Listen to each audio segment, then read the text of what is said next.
Have you ever been listening to an American movie or talking to a friend and they say something that just makes no sense at all? Well, today we're cracking the code on American idioms. These are those tricky, colorful phrases that, once you know them, unlock a whole new level of English. Let's dive in. So let's start with a little test. Take a look at this.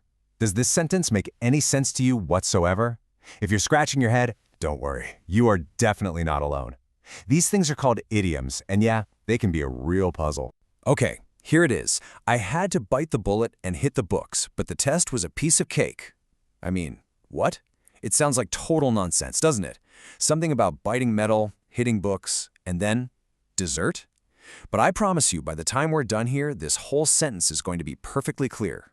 First up, let's build your daily dictionary. We're going to start with phrases you'll hear all the time, at school, at work, or just, hanging out with friends. Think of this as your essential idiom starter pack. So let's kick things off with a classic. You'll hear this one constantly, especially if a friend has to cancel plans. It's the phrase, under the weather.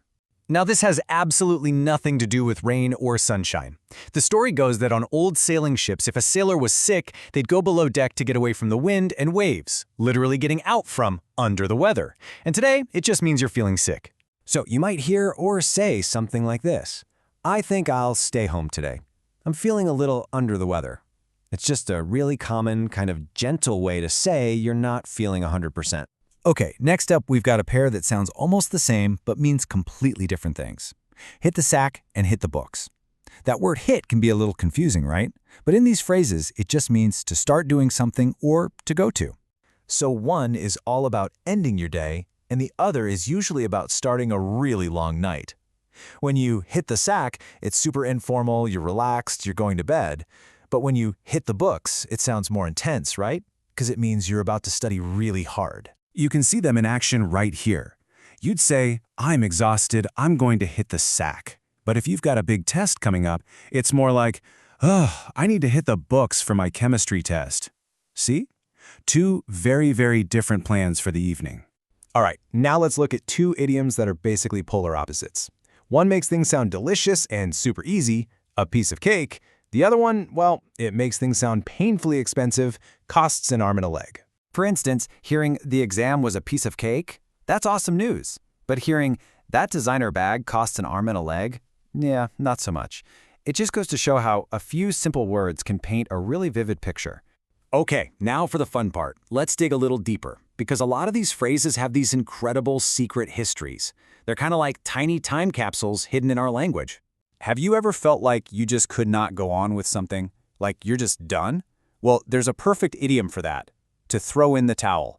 And to really get this one, we have to step into the world of boxing. Picture this. A boxer is in the ring, they're exhausted, they just can't take another punch.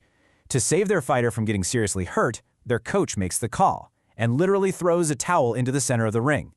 That single action stops the fight. It signals defeat, and now we use it anytime we decide to give up on a tough situation. Here's another one with a seriously dramatic backstory. Bite the bullet.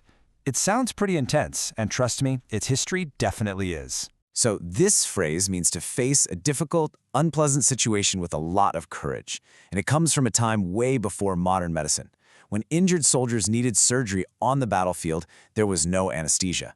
So to cope with the unbelievable pain, they would be given a lead bullet to literally bite down on. Wow, a powerful image, isn't it? Okay, our last historical idiom is burn the midnight oil. And this one goes out to all the students and all the late-night workers out there. We've all been there. This phrase comes from a time before you could just flick a light switch. If you had to work late into the night, you were reading and writing by the light of an oil lamp. You were literally burning oil past midnight to get your work done. Now, it just means you're pulling an all-nighter for work or school. All right, for our last section, let's talk about some phrases that are absolutely essential for social situations. This is your social survival guide, the stuff that helps you sound like a natural in any conversation. First up, break the ice. Honestly, this might be one of the most useful idioms you can possibly learn, especially for meeting new people. You know that feeling at a party or on the first day of class where nobody's talking and it's kind of awkward?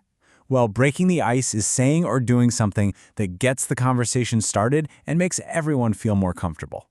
A simple question or a little joke is a perfect way to break the ice. And what about when a conversation gets really juicy? When there's a secret everybody wants to know? That's when someone might ask you to spill the beans. This is just a really fun, playful way of saying, tell me the secret. So if you hear someone say, come on, spill the beans about the surprise party, it means they want all the details. They want you to let the cat out of the, whoops, well, that's another idiom for another day. So, now that you've got all these new phrases in your toolkit, let's go all the way back to that totally confusing sentence from the beginning. Let's see if it's a little clearer now. So remember this? I had to bite the bullet and hit the books, but the test was a piece of cake. It's not nonsense at all anymore, is it? It just means I had to face a difficult task and study really hard, but in the end, the test was super easy. See? Makes perfect sense now. You know, language is a living thing. It's always changing, always evolving. Every idiom we talked about today was brand new at some point, and the next great ones are being invented right now as we speak. So I'll leave you with this. What do you think is going to be the next piece of cake?